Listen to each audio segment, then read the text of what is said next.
ही 26 वर्षीय विवाहिता होती जी आपल्या पती कुटुंबासोबत गावाकडे शेतात राहत होती। एके दिवशी शेतात कामाला गेलेला पती अचानक लवकर घराकडे येण्यासाठी निघाला आणि वाटेत त्याच्याच शेतात त्याला पत्नी अशा काही अवस्थेत दिसली की त्याने तिला जागी संपवलं। अतिशय भयानक घडलं। नेमकं काय झालं, शेतात काय सुरू होतं, काय घडला संपूर्ण प्रकार, ठिकाण आहे हिंगोली। इथे जे घडलं ते धक्कादायक होतं। हिंगोली जिल्ह्याच्या सेनगाव तालुक्यातील मकोडी येथील विठ्ठल यादव सांगळे वय 32 वर्ष याचे गावातीलच अश्रुबा यांची कन्या कल्पना हिच्याशी विवाह करण्यात आला होता।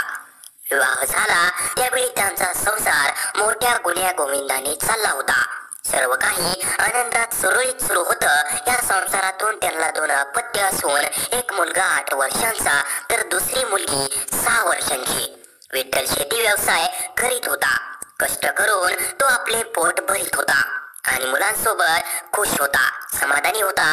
दिवसभरात जितका वेळ मिळेल तो पत्नी आणि मुलांमध्ये घालवत असायचा।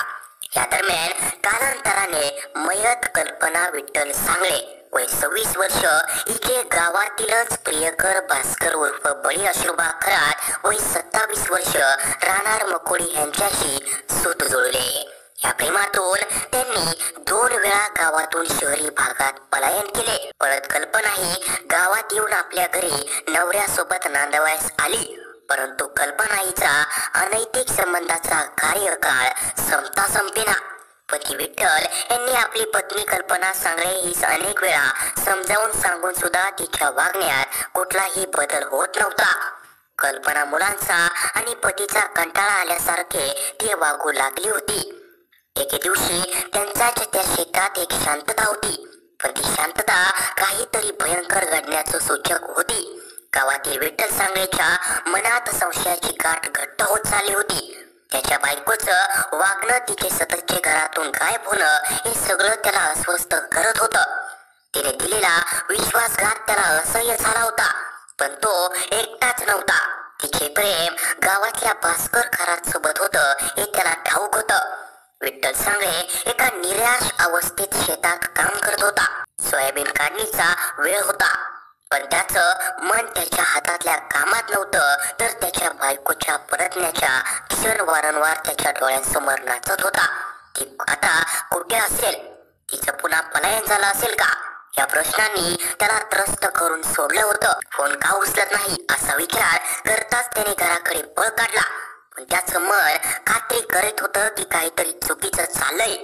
घरात येताच बायको कल्पना कुठेच दिसत नव्हती आणि तिथूनच सुरू झाली घटनांची शृंखला। विठ्ठल धावतच घराच्या मागच्या शेतात गेला आणि समोरचं दृश्य पाहून तो अवाक झाला। त्याला वाटलं कल्पना पळून गेली असेल, मात्र घरामागील शेतातच जाताच समोर कल्पना आणि भास्कर खरात एकमेकांच्या मिठीत। हे काय चाललंय, त्यांच्या मनात कडवट विचारांचा वादळ उठलं। त्याच्या हातून पाण्याचं भांड गळून पडलं। त्याचं मन संतापाच्या ज्वालांनी पेटलं होतं। ही माझी पत्नी, तिने माझ्या प्रेमाचा असा विश्वासघात केला। भास्कर त्याला बघताच तिथून पळून गेला, पण कल्पना मात्र समजून गेली की आता तिच्या वागण्याचं शेवट पान लिहिलं जाणार आहे। विठ्ठलच्या डोळ्यात अश्रू नव्हते, त्याच्या डोळ्यात फक्त राग होता। तूच माझा आत्मसन्मान लुटलास, हा विचार मनात घोळत असतानाच त्याने तिच्या कपड्यांनी गळा दाबून तिथेच मारायला सुरुवात केली।